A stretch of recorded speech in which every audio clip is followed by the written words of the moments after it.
Эки бир туугандын балдары же бир уруудагылар үйлөнсө болот деп айттыңыз эле устаз. Бирок биздин салтыбызга туура келеби? Айрымдар соц тармактар аркылуу дин менен салтты кайраштыруу аракетин көрүшүүдө. Кече да мага айтылды эле ушу суроо. Туугандар мындай да, бардыгынча адилеттүү көз менен инсап таразасына тартып сүйлөйлү. Кыргыз элин бөлбөйлү. Дин тутуу эркиндиги баарына камсыздалган. Кармайсыңбы, кармабайсыңбы, иман келтиресиңби, келтирбейсиңби, мешитке келесиңби, келбейсиңби, өзүң ыктыярың. Өзүң келечегиң. Бирок ушуну билип кой, нике мусулмандарга кыйылат. Аллага ишенген, пайгамбарыбызга ишенген, ахиретке ишенгендерге кыйылат. Мусулман эместерге нике кыйылбайт. Биз өткөнкү сабактарда айтканбыз. Ага, ини бирине өздөрүнүн кыздарын, балдарын үйлөтсө болобу, болбойбу? Бул фатва. Адалбы, арам маселеси. Бир туугандардын балдары, кыздары. Бөлөлөр мисалы, балдарды. Бизде шарият ва Кур'ани Каримде Ниса сүрөсүндө кайсы нерсе арам экенин айтып, калгандарын адалына уруксат берген. Бул жерде кызыктыруу эмес, чакыруу эмес. Экөөңөр бир туугансыңарбы? Сен уулуңду бунун кызын давай үйлөнтүргүлө деген кызыктыруу эмес. Суроо болуп атат, кокустан экөө сүйүшүп калса, экөө үйлөнсө, никеси адалбы, арамбы?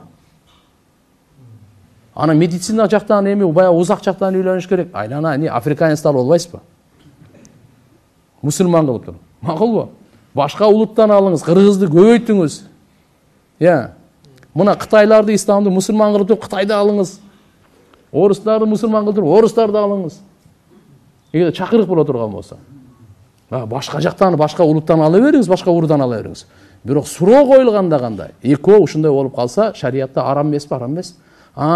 Эки бала үйлөнүп алса, мындай маселе көтөргөн жоксуңар го, Эки эркек үйлөнүп алса, Эки кыз үйлөнүп алса, мындай маселе көтөргөн жоксуңар го. Ошо менен кыргыздын урпагы уланат деп атасыңарбы? Ушундай сөздөрдү угуп калдык. Ушунча кыргыз кандай болсун, мындай болсун, мындай болсун деп. Биз элибизге, урпагыбызга биз күйгөндө эч ким күйгөн эмес, күйбөйсүңөр да силер. Мен башкаларга мына өзү түшүнөт азыр кимге айтып атам мен буну. Ошон үчүн иншалла жакшынакай кылып элибизди бөлбөй, туура түшүнүк менен, бул жерде суроо, фатва болот. Арамбы, адалбы?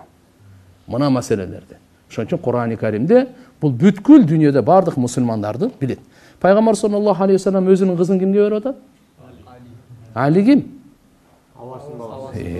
Пайгамбар саллаллаху алейхи ва салламдын атасы Абдулла, Алинин атасы ким? Абу Талиб. Экөө бир туугандар. Башка жака узак эле барбай эле кой. Шарият. Бирок бүгүнкү күнгө чейин мен эки бөлөлөрдүн үйлөнгөнүн көргөм, бирок ага ини бирине кызын, бирин баласын берип үйлөткөн көргөн эмесмин. Бул шарият ушундай деп койгон, кыямат күнгө чейин кандай маселелер келет? Мен эсимде бар, 90-жылы New York Times деген гезит бар беле?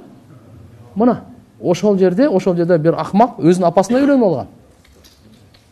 Өзүнүн карындашын мына зордулук, өзүнүн кызын зордогондорду чыкпайсыңарбы көтөрүлүп яка? Кандай бул акмакчылык булар? Ошон үчүн алхамдулилля биз элге күйгөндө бизге акыл үйрөтпөй эле койсун. Ошон үчүн Кудайга шүгүр, алхамдулилла субхана ва таала жакшынакай кылып, албетте башка улуттан алыңыз. Башка улутка турмушка чыгыңыз.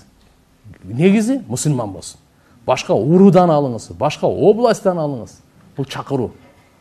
Куда сөйөк түзүңүз. Бардыгы чакы менен эч проблема жок.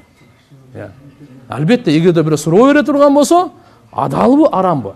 Никеси жарактуубу, жараксызбы? Ага жооп беребиз биз. Түшүнүктүү,